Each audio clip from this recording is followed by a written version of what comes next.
calculadamente o subliminalmente no se lo dio a la iglesia. Explícanos el por qué, por favor. Brother Joel. ¿No? Sí, perfecto. Ahí sí, está. ahora ¿Sí se escucha? ya lo escuchamos. Bienvenido a este programa dominical. No sé si me escuchaste lo que acabo de decir. Sí, sí estaba escuchando. Sí, efectivamente, yo escuché y vi ese clip que pasaron en la cual Nicolás Menchaca, como pastor local de Hermosa Provincia, se está tomando atribuciones administrativas para enfatizar a la iglesia la urgente necesidad de hacer ciertos trabajos, no solamente cosméticos, sino de infraestructura del edificio del templo. Quiero mencionarte una cosa. La necesidad es real. Es decir, el templo sí está en condiciones que necesita una urgente ronda de mantenimiento, y no me refiero solamente al pintarla, la pinturita encima, ni las reparaciones de pequeñas grietas, sino algo más grave todavía, que es la impermeabilización de los techos. ¿Por qué esto es grave? Porque el techo es la primera defensa de un edificio contra las inclemencias del tiempo, especialmente de la lluvia.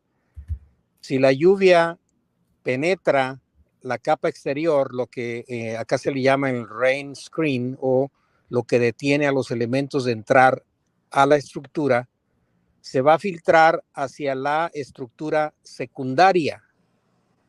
La estructura del templo está formada por varios elementos. Los más importantes es la fundación, la estructura principal, que es aquella que en algunas fotos hemos visto, formada por elementos de acero muy, muy fuertes, gruesos, a los cuales realmente no les afecta nada del agua. Si se empapara en agua no le pasa nada por el grosor de la estructura. Pero hay otra estructura que le llamamos, cuando se hizo la construcción, la estructura secundaria, que es la que conforma las curvas y los techos del templo. Esa estructura es la más vulnerable porque, como está hecha con elementos muy delgaditos, que eran ángulos de acero al alto carbono, el alto carbono es muy resistente, pero tiene un talón de Aquiles, que es que si le entra el agua, la corrosión es mucho más rápida que con un metal de menos resistencia. Esa estructura secundaria soporta las curvas parabólicas que se ven y lo que le dan la topología exterior, o sea, la forma atractiva que tiene el templo. Encima de esa estructura secundaria hecha con elementos delgados de acero, está forrada con una cubierta de concreto ligero, también muy vulnerable porque está reforzada con una malla de acero muy delgada.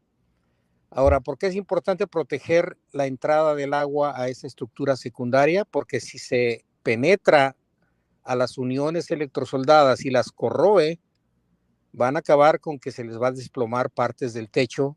Imagínate en una congregación de 4,000, 5,000 gentes dentro del templo y que se desprenda una parte de un techo, pues va a ser una catástrofe. Ahora, esto no es problema de cuando se edificó el templo en cierta forma, pero en otra parte sí lo hay. Cuando estaba el templo en su ejecución, había dos partes técnicas que manejaban la dirección del templo. Una era la parte técnica que estaba yo como director del proyecto. Estaba el ingeniero José Rangel como perito responsable de la obra ante las autoridades, y estaba el ingeniero Mario Uribe como residente de obra. ¿Qué significa esto? Que él estaba a cargo de ejecutar físicamente los trabajos, dirigir a cada trabajador o a cada cuadrilla de trabajadores a ejecutar las labores como estaban especificadas en los planos y conforme a las direcciones del cuerpo técnico. Como estas tres partes no eran de todo monolíticas, es decir, no siempre estábamos de acuerdo por diferentes razones.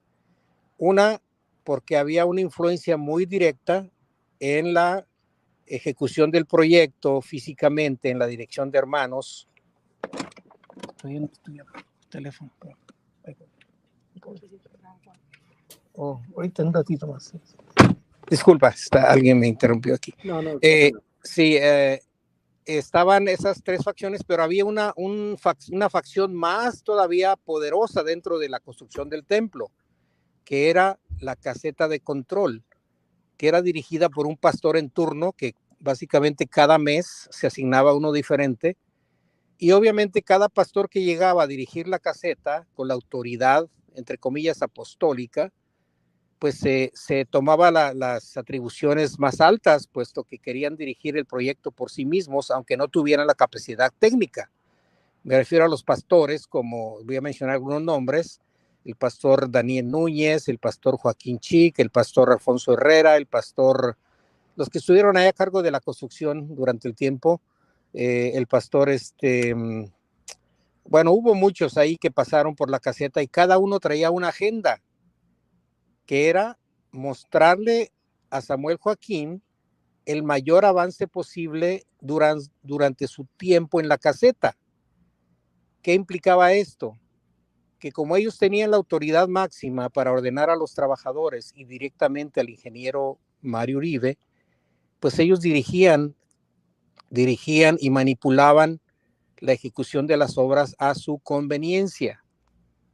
Quiero mencionar que al principio de la construcción, cuando estábamos construyendo el sótano, sucedió un incidente muy grave que todavía no estaba apenas en ciernes el diseño estructural, pero como se nos dio permiso de ejecutar la excavación sin permiso del sótano, el pastor en turno, que era el hermano Daniel Núñez Fletes, no se quiso esperar a que los ingenieros estructurales terminaran los diseños estructurales, los planos, y él ordenó la ejecución de partes del muro de contención, sobre todo en la parte de atrás del templo, sin planos, y ordenó excavaciones debajo de las calles sin apuntalar en forma adecuada, tanto que en una ocasión hubo un socavón que se hizo ahí por no haber apuntalado bien la excavación, e ignoramos si algunos hermanos quedaron ahí atrapados, porque nunca se hizo un conteo. Había cientos, 700 casi trabajadores trabajando en los fines de semana ahí en el templo. Esto por la premura de enseñar un avance cuando regresara de sus giras Samuel Joaquín.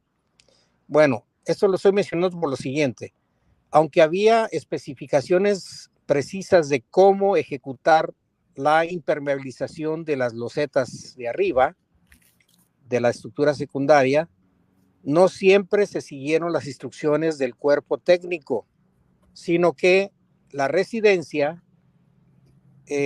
optaba por estar en buenos términos con la caseta de control, que eran los pastores en turno. Y eso hizo que se obviaran muchas condiciones técnicas, muchos detalles técnicos que son muy importantes para que el agua no penetre a la estructura secundaria. Es necesario porque, como dijo una vez un pastor, dice: aquí llueve a las 9 de la mañana y son las 2 de la tarde y todavía sigue lloviendo dentro del templo, porque muchas partes de la construcción, al estar manejadas en esta forma aleatoria y sin un control de calidad preciso, porque había fuerzas de control en contra unas de otras, no había una unidad perfecta, como se diría ahora en la era apostólica, estas condiciones se daban y hacían que muchas cosas quedaran inconclusas o ni siquiera se ejecutaran conforme a los planos. Un caso concreto voy a comentar: es en los acabados dentro del templo. Estaba el pastor Agustín Ahumada y él quería que los arquitectos y los ingenieros se doblegaran a su autoridad, y él traía ideas de revistas que él tomaba de revistas de arquitectura y las quería implementar como diseño en el templo. tanto que hubo una pugna entre el cuerpo técnico que dirigía yo y los pastores y la comisión de construcción en la disputa de quién tenía la última palabra en la determinación del diseño del interior del templo. Y se hizo llegar hasta Samuel Joaquín esta disputa, porque era una disputa tremenda. Y dijo Samuel, si lo que el pastor en turno o la comisión de construcción quiere construir no está en los planos, no se va a hacer. Aquí va a prevalecer la palabra del cuerpo técnico. Es decir, el ingeniero Rangel es en mi participación y otros profesionales que estábamos participando en todo el diseño, siguiendo los planos originales diseñados por el arquitecto Leopoldo Fernández Font.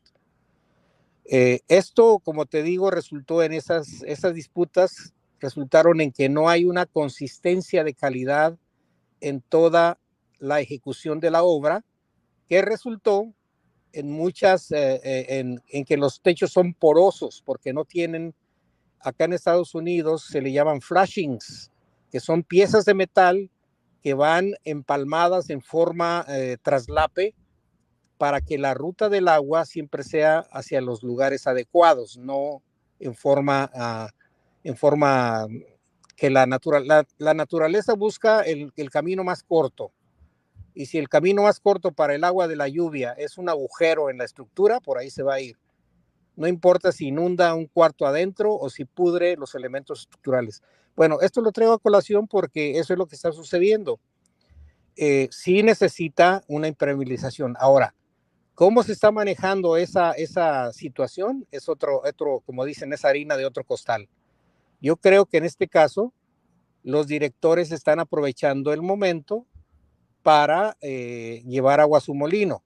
Primero, no hay una transparencia absoluta en lo que se llama acá en la competencia, pedir al menos 3 presupuestos a 3 diferentes empresas que hayan demostrado capacidad para ejecutar el trabajo y que se escoja no siempre la más barata, sino la que más se adecúa a los requerimientos de las necesidades actuales. No hay transparencia, no se vio si se licitó ese presupuesto para la impermeabilización. No hay transparencia en los nombres de la empresa o las que participaron. No hay transparencia en quién está prestando supuestamente el dinero con intereses, te quiero aclarar, para pagar el 50% restante, porque según Menchaca, él dijo que ya tenían el 50% para empezar, pero que tenían que pagar el otro 50%, pero ya tenían el préstamo asegurado. Obviamente, un préstamo conlleva intereses. ¿Cuál es el interés y quién negoció ese acuerdo? ¿Quiénes están beneficiando de todo este acuerdo? Eso es lo que no hay transparencia. Más bien es como un encubrimiento de información para que algunos individuos, que yo sospecho que es alguna empresa relacionada con los jerarcas, se lleven la ganancia. Y quiero aclarar otra cosa. Cuando se dice a la iglesia que se va a pedir dinero prestado, nunca es a un banco, nunca. Se toma dinero de otras partes, de otros fondos que hay de la misma iglesia, se adjudican a ese préstamo, pero luego la directiva cobra los intereses de ese préstamo, que es dinero mismo de la iglesia, porque fue destinado tal vez a otro propósito, pero es dinero de la iglesia que está en un fondo. Eso lo hacía con mucha regularidad Samuel Joaquín cuando se compraban terrenos para templos o para colonias completas, como en el caso que yo participé en Tapachula, Chiapas. Se compró el terreno muy económico. Samuel Joaquín prestó el dinero, dijo que de su tesoro particular, pero yo me di cuenta que fue de las fondos de finanzas de la iglesia. Se prestó el dinero para comprar el terreno en efectivo y luego se subdividió, quedándose Samuel Joaquín con el 50% del terreno libre de gastos, y todo el 50% fue financiado por los miembros de la iglesia de Hermosa Provincia en Tapachula, Chiapas, en la ampliación. Tanto que generaron problemas que hasta hubo amenazas de matar al pastor en turno por esos abusos que se cometieron. Pero ya sería el tema de un programa más extenso para explicar las situaciones. Pero sí, hermanos, yo les recomiendo, hermanos de Hermosa Provincia, exijan a sus jerarcas, llámese Menchaca, llámese Gilberto García, llámese quien se llame, el uso de sus recursos, porque son de ustedes. ¿A dónde van a ir? ¿Cómo se van a aplicar? ¿Y quién va a vigilar la ejecución de esas finanzas? Porque ahí es donde se esconde las maniobras para llevar agua a su molino, es decir, llevarse dinero por su cuenta. Esa es mi recomendación, de que si es necesario, yo lo he avisado por varios medios, y yo tengo amigos, no solamente la impermeabilización, el mantenimiento de la estructura que sostiene el candil principal está en peligro de desplomarse, porque fue hecho con cables de acero al alto carbón, que con la corrosión generada por el sudor evaporado hacia arriba, eso es una neblina ácida que sube hacia la torre del templo, donde están los soportes principales de esa estructura, y la estructura es pesadísima, la del candil principal, que está encima del altar principal. Eso está en riesgo de desplomarse en cualquier momento, porque ignoro si ha habido el mantenimiento. Esos cables tienen que cambiarse cada 10 años, ignoro si lo han hecho, porque yo salí hace casi 25 años, y no he tenido contacto con el cuerpo técnico, pero yo le recomiendo, por beneficio de la iglesia, por beneficio de la membresía, por beneficio de los ciudadanos que construyeron ese templo. Mencionabas que en el momento que estaba construyendo la iglesia, en algún momento estuvo de encargado ahí Agustín Ahumada. Estuvo Agustín Ahumada de encargado ahí también, sí. Sí, perfecto. En varias ocasiones estuvo a cargo de la caseta técnica o la caseta de control. Eso es. Sí. Fíjate que nosotros por lo regular, cuando presentamos este tipo de programas con un problema que ellos tienen que resolver a través de ofrendas especiales para esto, por lo regular nosotros les tenemos la respuesta para ellos. Déjenme ver si sale. Perfecto. Ok. En la pantalla tienen, te voy a usar unos minutos más si puedes estar con nosotros, sí, brevemente. Sí, brevemente, ok. Puedes, lo que no sé si la iglesia sabía, lo más correcto a decir es que la iglesia no sabía de lo que le estoy poniendo ahorita en la pantalla. Es lo más seguro, así es. Lo más seguro. ¿Lo puedes leer y se los puedes traducir a ellos, por favor? Dice, la administración de Trump prestó cientos de miles de dólares a la luz del mundo mientras su líder estaba esperando juicio por abuso. Perfecto. Ok. ¿Puedes leer lo que dice ahí, por favor?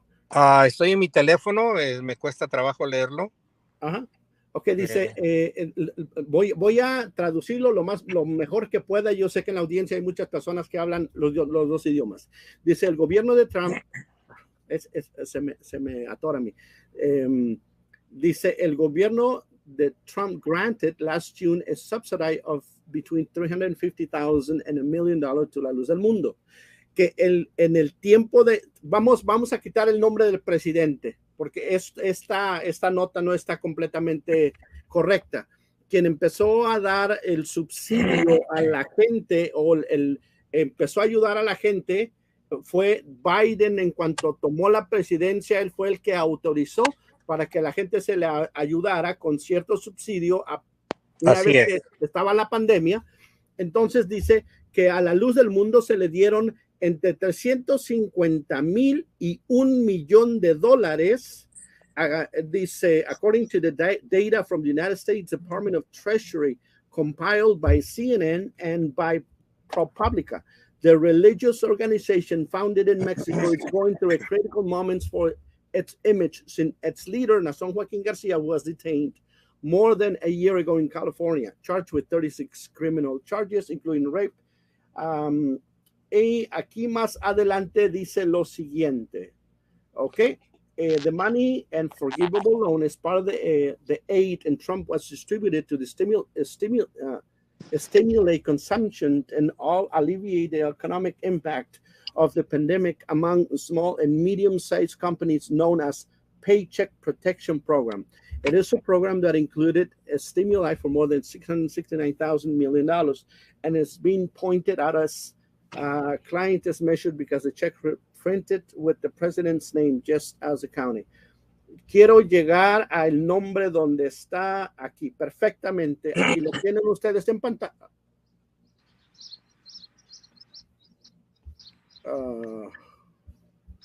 Me van a dar un segundo. Tengo que ponerlo otra vez. Aquí está. Ok. ¿Podías leer esta frase que está aquí enfrente de ellos, por favor? De acuerdo con la información que ha sido hecha pública, quien recibió el dinero fue la LDM Central USA Evangelical Ministries, es decir, es una organización registrada de la Luz del Mundo, una subsidiaria de la iglesia en los Estados Unidos basada en Houston, Texas. La subsidiaria fue establecida en el 2009 por Agustín Ahumada, que tiene el rango de pastor en la Luz del Mundo, y por Luis Cruz, que es un diácono, y la abogada María Elena Martínez como representante legal. Eso es lo que dice la nota. Perfecto.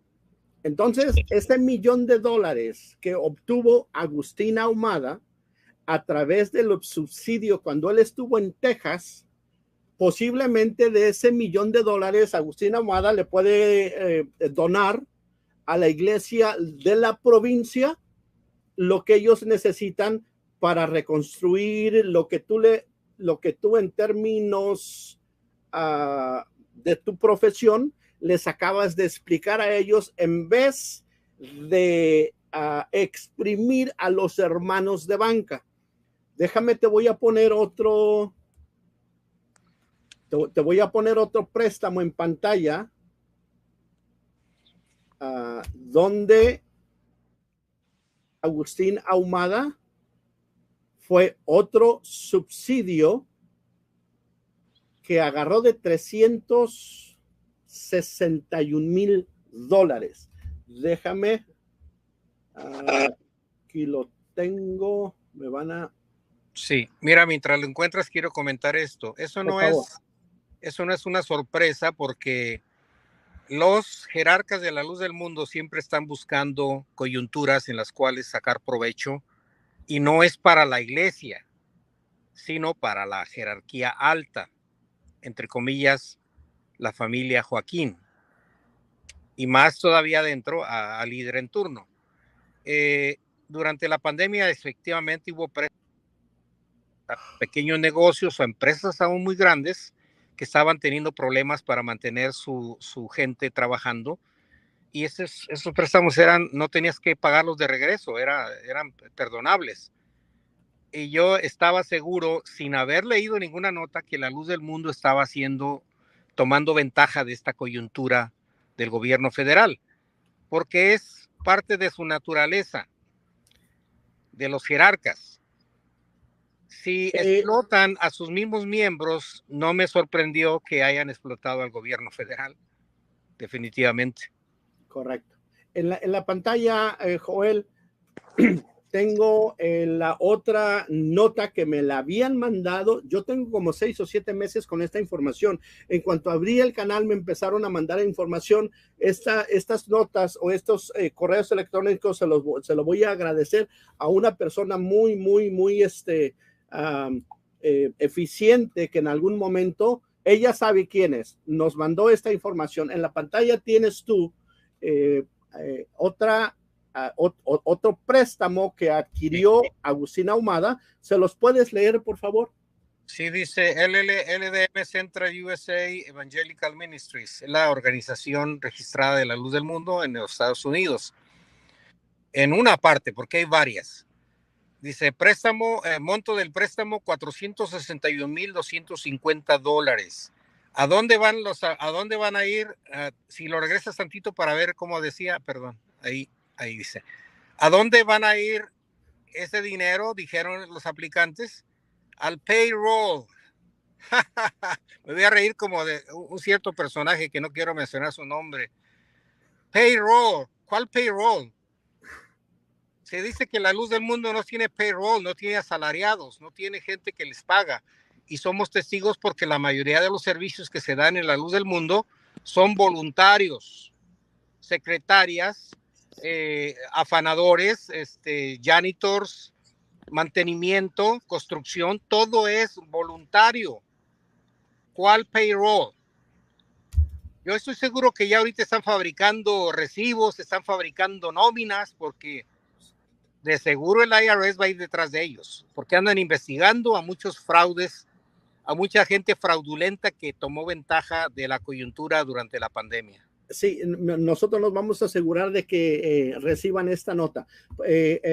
Lo que tú acabas de mencionar lo tienen en pantalla. ¿Se los podrías traducir, por favor?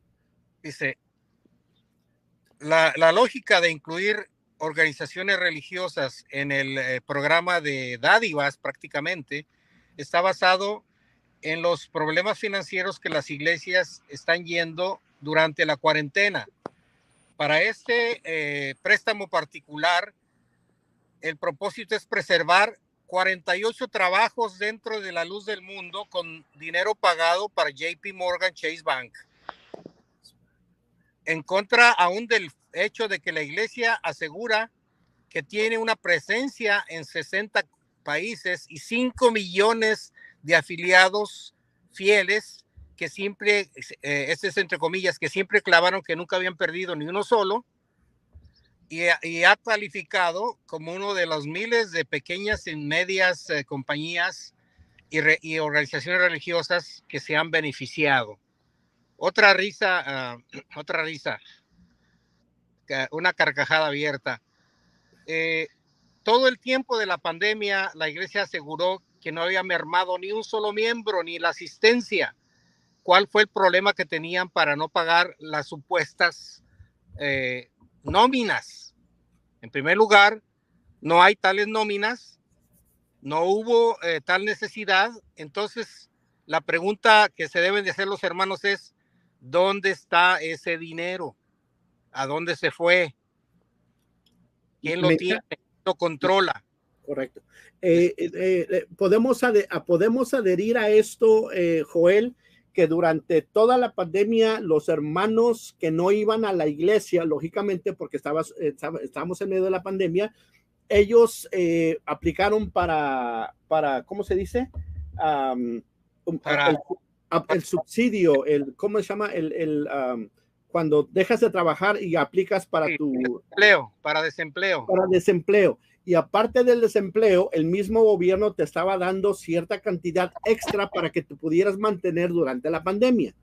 Ahora, a todos estos hermanos durante la pandemia los tenían conectados a través de Zoom en las dominicales y se aseguraban de que ellos dieran sus diezmos y sus ofrendas y sus diezmos especiales para Natón, para Elisa, para Alma, para el perro, para el gato, para el perico, para la lagartija, para la iguana que tenían, en fin, de todas esas ofrendas que ellos daban.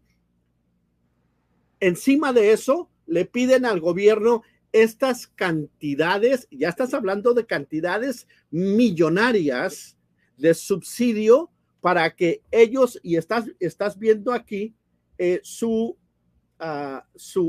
de sus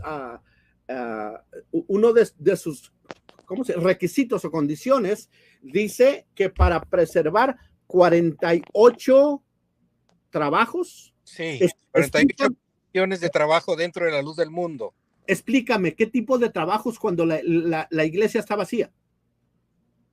No, pues no hay. Y además, si hubieran sido voluntarios, sin cobrar. Correcto. Todos los hermanos que están dentro de la luz del mundo dan su trabajo y jamás les dan un centavo. Así es. Un centavo no les pagan. ¿dónde están estos 48 trabajos y dónde están los W2s, los 1099s? ¿Dónde están? ¿Sabes quién va a resultar como esos empleados? Ellos mismos. Ellos mismos, sus hijos, sus parientes mantenidos, sus familias. Ajá. Especialmente las de Lupe Hernández, tiene a todos sus hijos inútiles en las posiciones del ministerio, viajando de un lado a otro con fondos de la iglesia, representando supuestamente al apóstol, viviendo en forma, ¿cómo diríamos?, flamboyante, con fondos de la iglesia y sin aportar nada. Un centavo. Así es. Y todo con tus ofrendas, con tus diezmos, tus ofrendas especiales. Y déjame, yo creo, necesito aclarar algo. Esto lo que hizo Agustín Ahumada en la iglesia de Houston, de pedirle al gobierno este subsidio, lo tuvieron que haber duplicado en cada iglesia dentro de la Luz del Mundo en Estados Unidos. No creo que Agustín Ahumada haya sido el único. Oh, no, eso fue aprovechado a nivel general. A nivel nacional. Sí, ya tenían el machote para hacerlo, simplemente lo multiplicaron. Exactamente. Entonces, eso nos queda claro que posiblemente el IRS está interesado en este caso. ¿Quién más aparte del IRS? ¿Qué otra dependencia de gobierno estuviera interesado en este tema? Bueno, el FBI, porque es fraude. Perfecto. Entonces, esta nota, Agustín Ahumada, yo no sé cuántas veces yo te tuve en mi casa sentado en mi mesa. En ese tiempo sonabas una persona, estamos hablando de hace muchos años, una persona sincera, una persona que parece que quería hacer las cosas correctas, pero lógicamente una vez que estás en el círculo de la cúpula de la Luz del Mundo, te corrompes porque te corrompes. Esta información se la vamos a pasar al FBI, al IRS. Adelante. Había una frase que tenía Pablo Escobar Gaviria, el capo del cártel de Medellín. Decía, le mandaba una carta o una llamada a los oficiales, a los funcionarios. ¿Qué prefieres? ¿Plata o plomo? Correcto. Aquí la Luz del Mundo es plata o a trabajar por tu cuenta, a mendigar. Esa es la amenaza que tienen todos los ministros de la Luz del Mundo. Correcto. Agustín Ahumada en sus orígenes era una persona honesta, yo la consideraba, sí, pero como al entrar en los engranajes del poder, pues se corrompió. Y además, pues no es más que una marioneta sin voluntad, que la manipulan los verdaderos jerarcas ahí, que es Lupe Hernández y otros jonchos, que son los que están ahorita manejando la Luz del Mundo. Y tiene temor de enfrentarlos también, y hay muchos como él que están ahí nada más con sus caras de cadáveres en las presentaciones del Consejo de Obispos, sirviendo solamente de comparsa, pero no por ello son menos responsables. Correcto. Están ahí porque quieren. Fíjate que en un momento, no sé si fue hace 3 domingos, 4 domingos, que les presentamos a cierta información al público, yo les dije lo siguiente: ¿vale más que empieces a cooperar con el Departamento de Justicia de California o en el estado que tú te encuentres? Porque va a llegar el momento que estos toquen a tu puerta. Es el SWAT, Special Weapons and Tactics. Así es. Y cuando ellos tocan a tu puerta es porque tienen toda la evidencia en contra de ti, y a menos que tengas unos $3.5 millones en tu cuenta de banco, yo les vuelvo a sugerir, chequen su cuenta de banco, y si tienen $4 millones, $3.5 millones, como los tuvo Nazón, y Nazón ni así se salvó.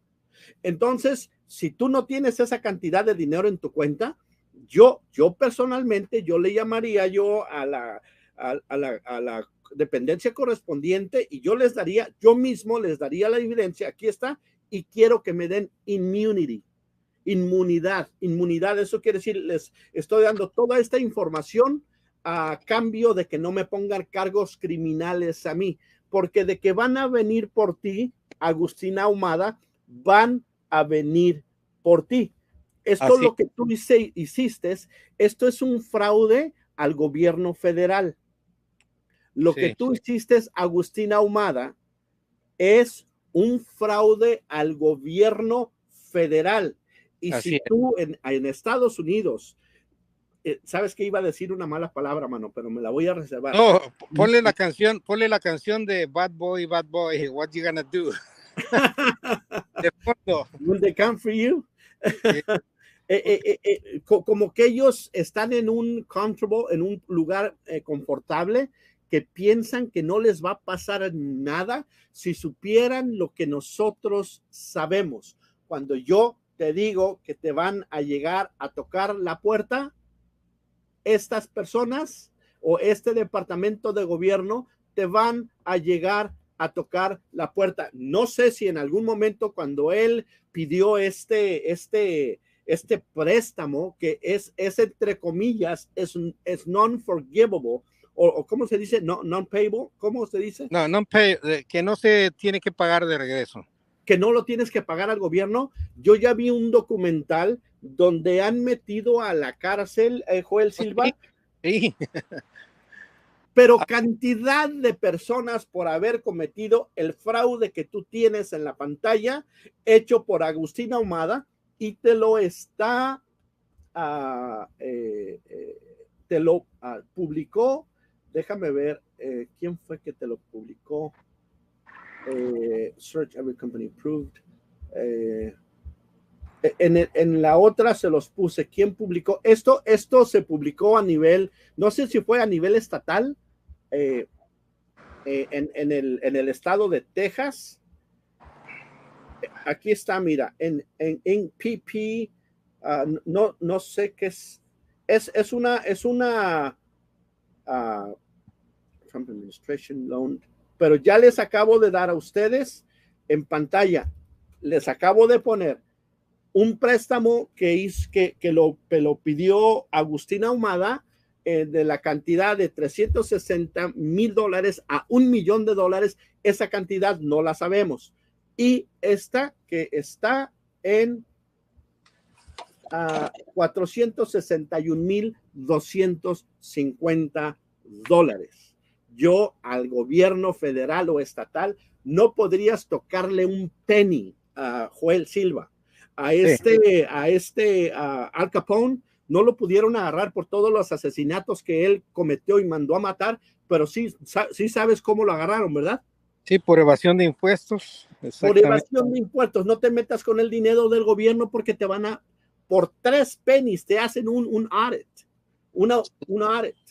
Y tienes que comprobar dónde están esos 3 pennies. Agustín Ahumada, lo siento mucho, pero yo creo que pronto vas a tener noticias.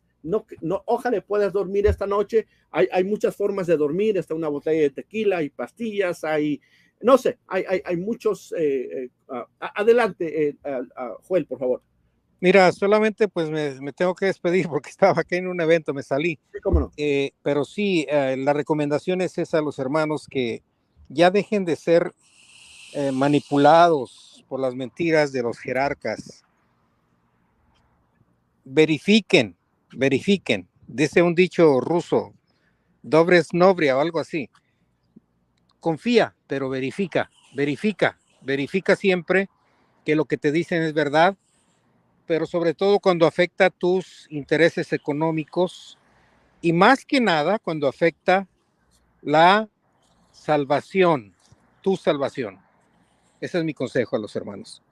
Correcto, no nada más es Agustín Ahumada quien está envuelto en esto, Joel. Tenemos una persona con el nombre de Luis Cruz y aparte una licenciada que se llama María Elena Martínez, as a legal representative en Charter REITs. Sí. Ellos saben quién son. No tengo ninguna duda de que les va a llegar alguna información de este en vivo, este podcast que tuvimos en esta mañana. Le van a poner atención a esto y nosotros de alguna forma le vamos a hacer llegar esta información a las dependencias de gobierno correspondientes. No tengo ninguna duda de que estén muy interesados en dónde quedó ese dinero y esos 48 puestos de los que ellos pusieron en esa y de ahí en adelante que se deriven quién más de la luz del mundo hizo este tipo de préstamos en forma de un fraude. Esto es un fraude al 1000% y se los estamos poniendo con las evidencias necesarias a ustedes. Joel, sé que estás en una reunión familiar, no sabes lo que te agradezco estos minutos que nos has prestado. No quiero detenerte más. Yo que quisiera, mano, tenerte aquí todo el tiempo porque eres una persona de la cual tiene gran sabiduría y nos puede, ha sido un asset para este canal, pero esta información es la que tenemos. Ahora entienden el por qué hay un grupo de encargados que desde los años 80 y 90 se daban cuenta para dónde iba la iglesia y ellos protestaron. Ya les enseñamos las cartas a ustedes. Así las cartas ya se las enseñamos. Ya les mostramos que sí hay un grupo de personas, de encargados, que no querían que llegara aquí la luz del mundo y se viera envuelta en estos escándalos. Que es lo que ustedes están viendo en pantalla, es un escándalo a nivel federal. Esto no es un escándalo dentro del estado de Texas. Esto es a nivel federal. Ya envuelves al FBI, no sé qué otras entidades envuelvan, pero una vez que empieza las investigaciones, no soy perito, no soy contador, no soy agente de ninguna entidad federal o estatal dentro de Estados Unidos. Nosotros solamente exponemos las malditas mentiras de una secta mal llamada la luz del mundo. Joel Silva, ya tenemos arriba de 2 horas. Yo creo que es suficiente información que les tengo 1000. A ver, déjame ver si les puedo. No sé si viste las cartas que presentamos, Joel. Sí, las vi, ya las había yo venido leyendo desde el tiempo de Samuel. Se le atribuían a ciertos individuos, pero nunca se ha asegurado pues el origen de esas cartas. Sí, la información que yo tengo son entre 350 y 500 encargados, incluyendo miembros de banca, que ellos veían el desvío que llevaba la luz del mundo en forma doctrinal, y después, lógicamente, como se empezaron ya a adentrar más que nada a los a las finanzas de los hermanos y de la forma como podían sacárselas a ellos. Entonces, ya escucharon a Menchaca ustedes, lo acaban de escuchar, te dice que hay un problema, pero no te dice quién es la compañía que va a intervenir, y los hermanos no pueden, porque lógicamente él lleva un beneficio a cada persona que lleve a trabajar a la hermosa provincia. De ese ingreso monetario o de ese payroll que tenga que pagar, hay un gran beneficio monetario para él. Así es. Ellos no dan un paso sin guarache. Ellos no dan un paso sin llevar beneficio. Esto es exactamente las personas que ahorita están llevando esta luz del mundo, estos hermanos, esta entidad, esta iglesia de la luz del mundo. Tienes a un nido de víboras encima de los hermanos pidiéndoles dinero, sacándoles de la forma como ellos puedan, subliminalmente o no, para sacarles el dinero de la bolsa. Joel, adelante, por favor. Bueno, no, solamente quiero ya despedirme y efectivamente decirle a los hermanos, miren, si camina como pato, se mueve como pato, tiene cola y hace cuacuá, pues es un pato. Hemos visto todas las evidencias de las formas de actuar de la jerarquía corrupta de la luz del mundo y todo apunta a que son perversos y perversos. No llevan el mejor interés de la iglesia entre sus objetivos. Bueno, Dios les bendiga. Mil gracias, Joel, y que disfrutes tu convivio. Ándale pues. Bye. No, nada más eso. Esto es una secta criminal en medio de la